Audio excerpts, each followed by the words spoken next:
아들 하나님의 말씀은 사무엘하 14장 1절에서 33절까지의 말씀입니다.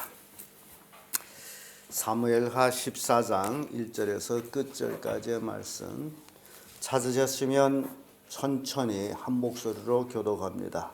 제가 먼저 읽습니다.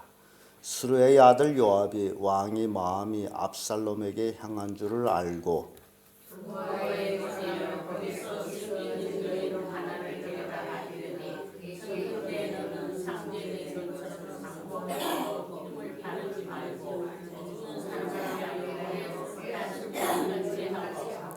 왕께 들어가서 여차여차히 말하라고 할 말을 그 입에 넣어주니라.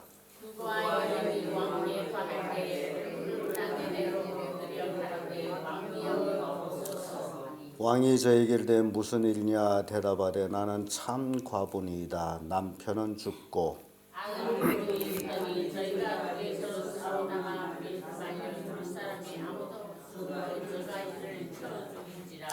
온 족속이 일어나서 왕의 계집종 나를 핍박하여 말하기를 그 동생을 죽인 자를 내어놓으라.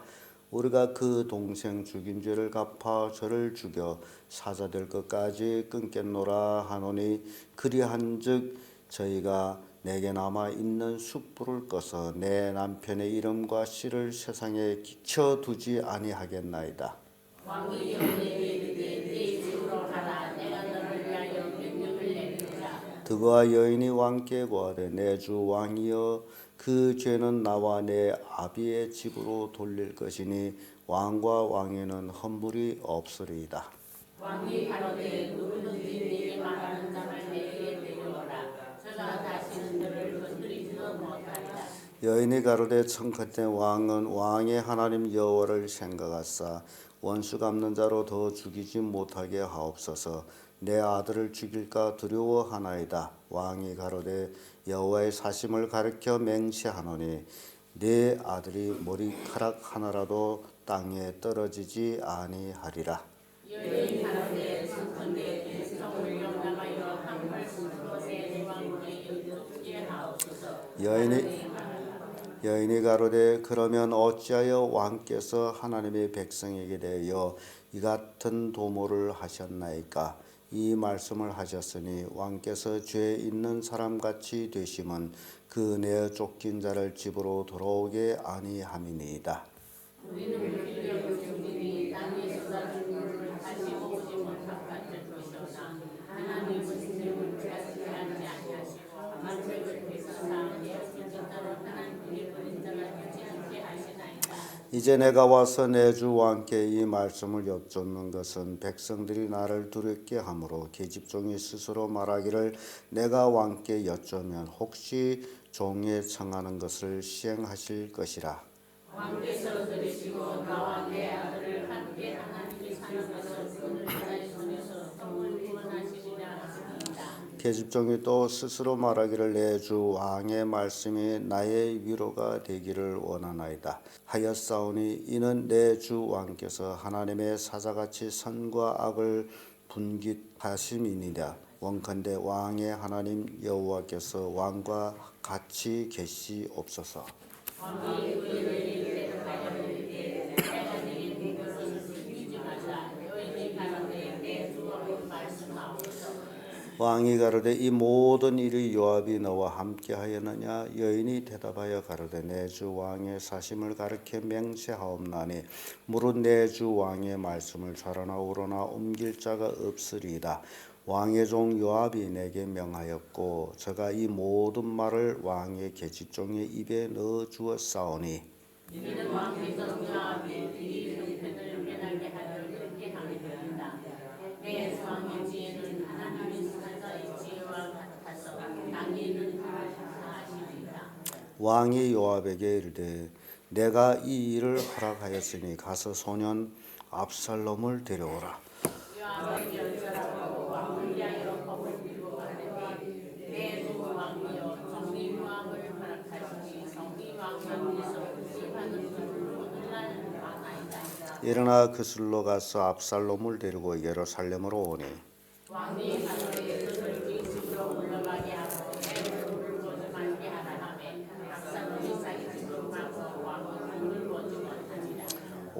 이스라엘 가운데 압살롬같이 아름다움으로 크게 칭찬받는 자가 없으니 저는 발바닥부터 정수리까지 흠이 없음이라.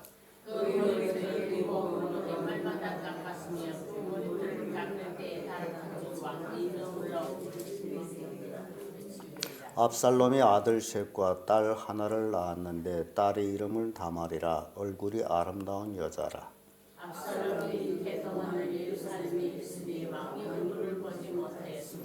요압을 왕께 보내려 하여 사람을 보내어 부르되 오지 아니하고 또다시 보내되 오지 아니하는지라.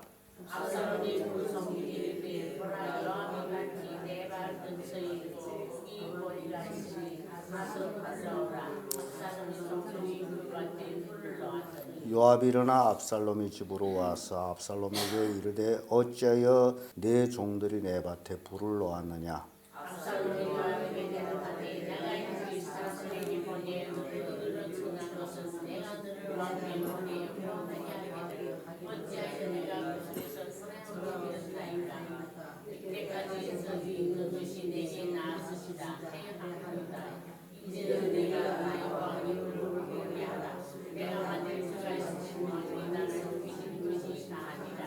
다같이 요압이 왕께 나가서 그 말을 고하며 왕이 압살롬을 부르니 저가 왕께 나가 그 앞에 얼굴을 내려 절하며 왕이 압살롬과 입을 맞추니라. 아멘. 이 말씀으로 기회주의자 요압 이런 제목으로 말씀을 나누겠습니다. 요압은 다윗 왕에게는 참으로 충신이나 다름이 없지만은 그는 늘 기회를 찾아서 자기 이익을 도모하는 사람이었습니다. 요압이 왕을 이렇게 가만히 살펴봤더니 압살롬이 암논을 죽이고 도망을 쳐서 타국에 가 있지만은 늘 다윗은 그 아들의 마음에 쏠려 있는 것을 요압이 알고 그래서 그를 예루살렘으로 다시 데려오기 위하여 강계를 꾸미는데 그 요압이 강계가 성공돼서 결국 압살롬이 예루살렘으로 돌아옵니다. 근데 그가 예루살렘으로 돌아오는 것이 나중에 어떤 일이 일어나느냐. 그것이 예루살렘에 혼돈이 일어나고 왕위를 쟁탈하고 그리고 왕의 후궁들을 간음하고 등 여러 가지 복잡한 일들이 일어납니다. 그래서 이 모든 사건들을 보면서 우리에게 교훈을 주는 것이 있다면 사람이 마음으로 사람을 위해서 일어나는 모든 것들은 관계와 같은 것이다 라는 것을 보여줍니다. 하나님의 뜻을 이루어 나가는 것이 참 성도의 모습이지 사람이 마음에서 일어나는 그런 것들은 아니다. 그래서 요압이 왜 이 꾸민 것이 관계가 되느냐 하는 것을 오늘 본문의 말씀을 통해서 살펴봅니다. 기회주의자 요압, 요압은 관계, 어떤 관계를 베풀었는지 우리가 한번 살펴보는데 1절에서 17절까지의 그 말씀이 나옵니다. 우선 요압은 다윗이 마음을 읽었습니다. 압살롬에게 마음이 가 있구나. 본래는 암논에게 가 있었는데 암논이 죽었으므로 이제 더 이상 그에게 마음이 갈 수가 없고 이제는 압살롬에게 그 마음이 가 있는 것을 요압이 알아요. 그래서 요압은 드고아에 있는 슬기 있는 여자를 하나를 찾아가지고 그 입에 왕 앞에 가서 할 말을 심어주고 그를 왕에게로 보냅니다. 그래서 드고아 여인은 왕 앞에 가서 자신의 억울함을 호소합니다. 이 억울함을 호소하는 내용인즉 자기는 참 과부인데 두 아들이 있었는데 두 아들이 밖에서 어쩌다가 한 아들이 한 아들을 쳐 죽였습니다. 그래서 백성들이 일어나 가지고 그 쳐 죽인 자를 내놓으라고 합니다. 그래서 그를 형벌하여 죽이려고 하는데 그리하면 숯불에 불이 꺼지듯이 씨가 마릅니다. 왕이여 불쌍히 여겨주시고 이걸 해결해 주세요. 그래서 이 요압은 그동안 왕 다윗을 모시면서 다윗이 약한 부분을 알아요. 이 다윗이 약한 부분은 굉장히 인정에 쏠리는 그런 마음을 가지고 있어요. 왜냐하면 왜 이런 일들이 일어나냐 그러면 하나님 앞에 정직하게 살려고 하는 사람은 인정에 약해요. 그래서 그 인정에 약해가지고 다른 사람한테 이용받을 때가 있습니다. 그러나 순간에 이용을 받는다 할지라도 결과적으로 하나님의 뜻 안에서 일이 성취되는 것을 또한 성경을 통해서 보여줍니다. 그래서 손해를 볼지라도 선에 속하는 것은 합당한 것입니다. 그래서 다윗이 그 여인의 말을 듣고서 내가 내 호소하는 것을 들어주리라. 다시는 너를 괴롭히는 사람이 없게 하리라. 이것이 다윗이 너무나 인정에 쏠려가지고 쉽게 한 말이에요. 좀 더 구체적으로 잘 살펴보고 판단하고 결정했더라면 좋을 뻔했는데 단지 한 여인의 말을 듣고 그렇게 일을 처리한 거예요. 그랬더니 이 여인이 결국 그 이야기 중심을 다윗에게로 돌리면서 왜 당신은 당신의 아들이 사람을 죽이고 외국에 도망해 갔는데 데려오지 않습니까? 그 얘기를 하는 거예요. 다윗이 그 이야기를 딱 듣고서 결국 이것이 요압이 관계구나. 그때야 압니다. 그래서 네가 요압같이 있었느냐? 네, 이 모든 말이 요압이 내 입에 준 말입니다. 그래서 이 요압은 그 관계가 성공합니다. 다윗이 요압을 불러가지고 압살롬가 데려오너라. 그래서 요압이 가서 압살롬을 데려옵니다. 데려놓았지만은 압살롬이 예루살렘으로 입성을 했지만은 아버지 얼굴을 못 보고 자기 집으로 가 있어 이제 지내게 됩니다. 이렇게 압살롬은 아버지 얼굴을 봐야 되는데 근 2년간을 그렇게 지내면서 아버지 얼굴을 보지 못해요. 그래서 압살롬은 안달이 납니다. 압살롬이 안달이 나가지고 결국 요압을 부릅니다. 좀 나한테 오라. 근데 아버지가 아들을 안 보는데 군대 장관이 아들을 보게 되면 문제가 생기거든요. 배신에 걸린다 그 얘기예요. 그래서 안 갑니다. 안 갔더니 이 요압이 밭하고 압살롬의 밭이 붙어 있는데 압살롬이 자기 종들을 불러다가 요압의 밭에 불러오라. 그래서 불을 놔버렸어. 밭에 곡식이 불타버리니 요압이 화가 나잖아요. 그래서 압살롬을 찾아가는 거예요. 이 압살롬을 우리가 이렇게 살펴보면 그가 자기로서는 정당한 방위로서 내 누이 동생을 강간한 암논을 이제 죽였다. 왜냐하면 암논이 내 누이 동생 다말을 강간했음에도 불구하고 아버지 왕께서는 암논에게 어떤 형벌도 내리지 않았다. 그래서 그것을 근 3년을 끙끙거리며 품고 있다가 결국 양털 깎을 때에 압살롬은 왕자들을 다 불러다가 청해서 잔치하는 그 순간 모두 술 먹고 즐길 때에 종들을 시켜서 암논을 쳐 죽이죠. 그러고서 자기는 도망을 칩니다.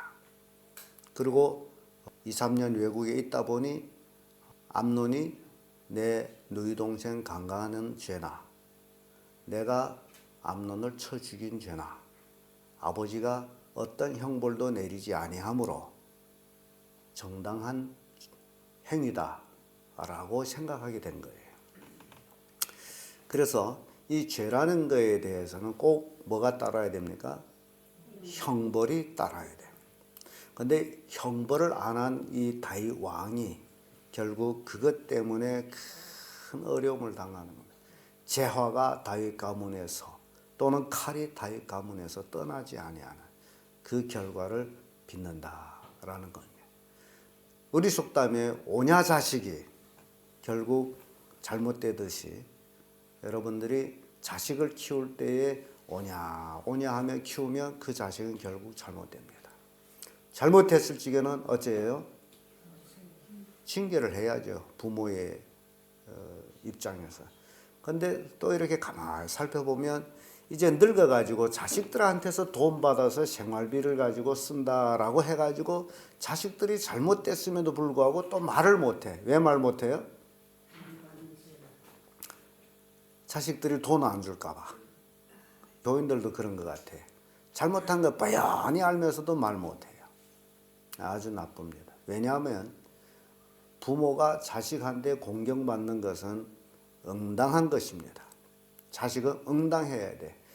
여러분 큰 소리 치면서 훈계하세요. 너 나 안 공경해도 돼. 네가 나를 안 공경하게 되면 너는 하나님 앞에 벌을 받아. 성경대로죠. 내 부모를 공경하는 자가 땅에서 잘 되리라. 성경 말씀을 딱 하세요. 그럼 여러분들이 그동안 성경 말씀 그렇게 많이 배운 게 다 쓸데없는 겁니까? 자식이 부모 공경은 응당한 일이에요. 믿는 자나 믿지 않는 자나 똑같이 해야 될 일이에요. 그런데 믿는다라는 부모들이 자식들한테서 생활비를 얻어 쓴다고 할 말을 못 한다면 결국 자식들은 점점 옆길로 가면서 망할 겁니다. 그거 아셔야 돼. 다윗은 아들을 사랑하는 그 사랑이 지나쳐서 자식들이 잘못한 일에도 훈계도 안 하고 책망도 안 하고 형벌도 안 하므로 결국 자식들이 죄악이 더 살인에 이르기까지 관영하고 나아가서 아비를 반역하는 죄까지 이르게 되는 그런 모습을 봅니다. 이 압살롬이 회개 없는 모습을 이게 보게 돼요.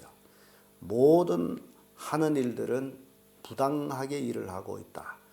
요압을 불렀는데 안 오므로 밭에다 불놓는 것. 이렇게 압살롬의 그 죄악이 점점 관영하는 모습을 봅니다. 그래서 결국 요압은 압살롬을 만나고 압살롬이 내가 여기에 있는 것이 외국에 그대로 있는 것이 나을 뻔했다. 내가 여기 있는 건 지옥과 같은 곳이다. 그 말을 요압은 다윗에게 함으로 다윗이 마지못해서 압살롬하고 화해를 합니다. 그래서 압살롬 불러다가 33절에 뭐하죠? 입을 맞추는 거예요. 그게 화해를 표하는 거예요. 그런데 우리가 이 긴 말씀을 제가 짧게 이렇게 요약해서 말씀을 드렸습니다마는 다윗이 왜 이렇게 쉽게 그 여인의 말을 듣고 이렇게 행동을 했느냐? 원인은 9절의 말씀 보면 드고와 여인이 왕께 고하되 내 주 왕이여 그 죄는 나와 내 아비 집으로 돌릴 것이니 왕과 왕에는 허물이 없으리이다. 이렇게 드고와 여인이 이제 다윗 왕 앞에 아첨하는 모습을 봅니다. 그리고 또 11절에 여인이 가로되 청컨대 왕은 왕의 하나님 여호와를 생각하사 원수 갚는 자로 더 죽이지 못하게 하소서. 내 아들을 죽일까 두려워하나이다. 이게 지금 여인이 왕의 그 마음을 이제 움직여주는 그런 얘기고, 또 이 여인의 그 말을 들어보면요, 이 다윗 앞에서 그는 아첨을 합니다. 17절에 계집종이 또 스스로 말하기를 내 주 왕의 말씀이 나의 위로가 되기를 원하였사오니 이는 내 주 왕께서 하나님의 사자같이 선과 악을 분간하심이니이다. 원컨대 왕의 하나님 여호와께서 왕과 같이 계시옵소서. 여인이 다윗 왕 앞에서 정말 입술에 닳도록 다윗을 올려추면서 자기 원하는 것들을 말하고 있는데요. 그래서 우리가 가장 조심해야 될 것은 쳐주는 말, 아첨하는 말에 조심해야 된다. 사람들은 그런 말에 약해져요. 그럼 요압은 왜 기회주의자냐? 요압은 압살롬하고 다윗 왕이 화해를 그가 중지한 그 원인 중에 하나가 지금 다윗 마음이 누구에게 쏠려 있어요? 압살롬에게 쏠려. 본래는 암논에게 쏠려 있었는데 암논이 죽었어. 죽은 사람한테 마음이 쏠려봤자 의미가 없죠. 다시 살아 모음으로.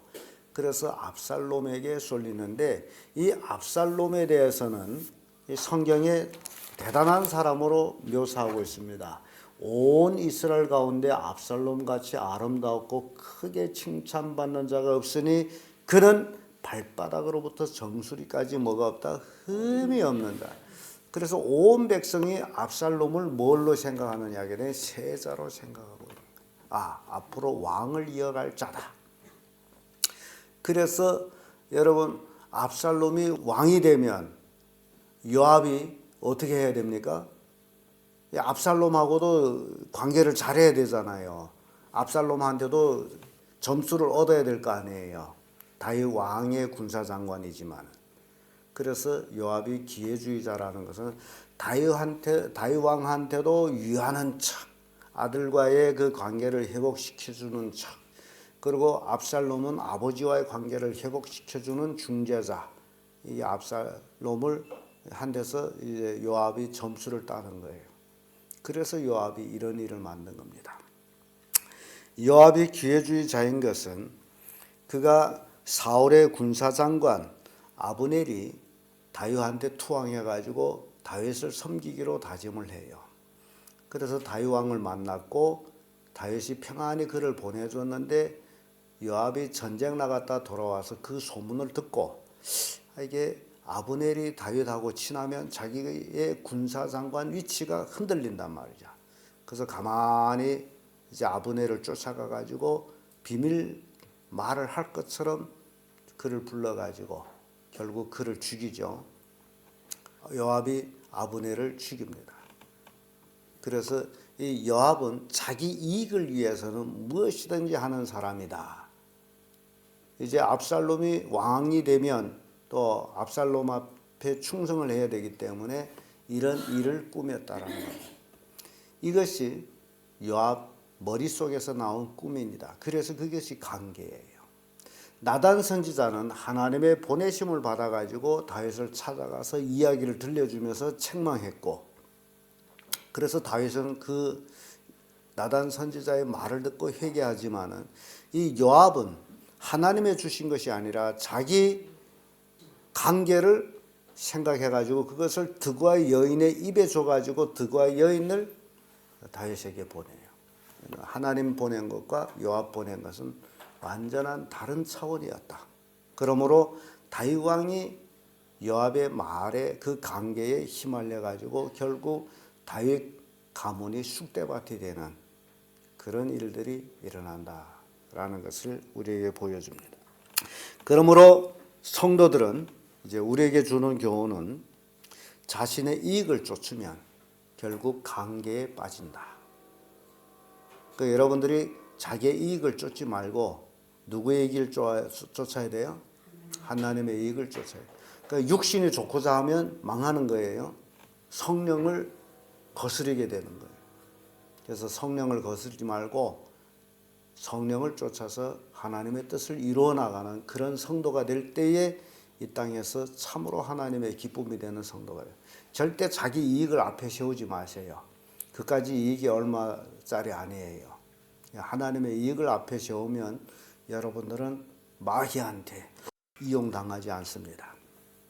그러나 자기 이익을 앞에 세우면 마귀한테 이용당해가지고 하나님과 멀어지게 되는 그런 결과를 빚어낼 수도 있다. 라는 것을 오늘 본문의 말씀 통해 가지고 교훈을 줍니다. 기도하겠습니다.